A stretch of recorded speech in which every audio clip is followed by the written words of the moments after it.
Good morning সবাইকে। আজকে বুধবার আর আজকের ওয়েদারটা অন্য রকম, অন্য দিনের চেয়ে। মাঝে কিছুদিন নিম্নচাপ হলো, খুব বৃষ্টি হলো, তারপরে আবার জেকেশে গরম, কিন্তু আজকে আবার একটু মেঘলা মেঘলা আছে। আর যেই কারণে আমি আজকে ব্লগটা করবো ভাবলাম সেটা হলো, আজকে যখন আমি এই বৃষ্টিটা পড়ছিল তখন আমি একটু ছাদে দাঁড়িয়েছিলাম।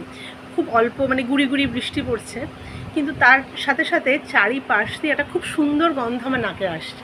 সেটাকে আমরা বলি পেট্রিয়ট বা ভেজা মাটির গন্ধ।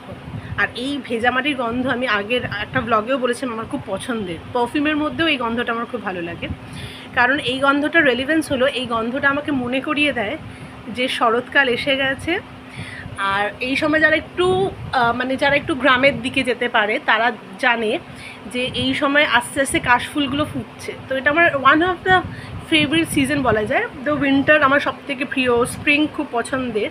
আর ওই যে উইন্টার আসছে, যখন তাড়াতাড়ি সূর্য ডুবে যায় আর তাড়াতাড়ি বিকেলটা আসে, আমার খুব ভালো লাগে। আর একটু ঠান্ডা ঠান্ডা হাওয়া সকালের দিকে।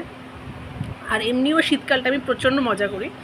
আগে ব্যাডমিন্টন খেলতাম, আর তারপরে আমাদের পিকনিক হতো ছোটোবেলায় বন্ধুদের সঙ্গে। এখন সেগুলো হয়তো হয় না, কিন্তু স্টিল আমার উইন্টারটা খুবই পছন্দের। কিন্তু তাছাড়াও এই যে দুর্গা পুজো আসবে আসবে একটা ফিলিং, পুজো এসে গেলেই তো অন্যরকম একটা হয়েছে যে পুজো এলো মানে পুজো শেষ। আর এবছর পুজোটা আমরা জানি না কতটা আমরা আনন্দ করতে পারবো, কারণ আমাদের এক দিদি আমাদের থেকে চলে গেছে। তো সত্যি কি আমরা এই পুজোটা সেই রকমভাবে আনন্দ করতে পারবো? আমরা সবাই চাই বিচার হোক, আর আমরা চাই যে যাতে যারা এই নোংরা আর এই নৃশংস হত্যার সঙ্গে জড়িত তারা প্রত্যেকজন ধরা পড়ুক, আর তারা সবাই যেন শাস্তি পায়। কিন্তু তারই এই মন খারাপের মাঝে আমাদের তো মাঝে সাথে একটু একটু কোনো না কোনো স্মৃতি মনে আসে। তো আগে যখন, এখন তো গ্লোবাল ওয়ার্মিংয়ের কারণে আমাদের শীত গ্রীষ্ম বর্ষার কোনো সিজন পার্টিকুলারলি বাধা নেই, কিন্তু আগে যখন এই মাটির গন্ধটা নাকে আসতো আর একটু সকালের দিকে একটু ঠান্ডা ঠান্ডা একটা হতো, যে গায়ে চাদরটা টানতে হতো, তখন আমরা মনে করতাম এবার বোধহয় দুর্গা ঠাকুর আসছে। সত্যি এখনও তাই হয়, শরতের শেষেই দুর্গা ঠাকুর এসে যায় আমাদের মধ্যে। তো এটাই বলার ছিল। তো আজকে যারা যারা আজকে দিনটা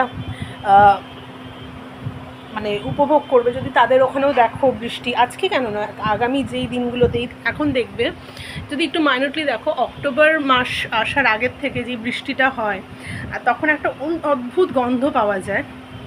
সেই গন্ধটা যেন কোথাও একটা আমাদের মনে করিয়ে দেয় যে ঢাকের কাঠি পড়ার সময় এসে গেল, কারণ উমা তার বাপের বাড়ি আসবে বলে। তো ঠিক আছে, এইটুকুনি বলার ছিল। Till then, tata.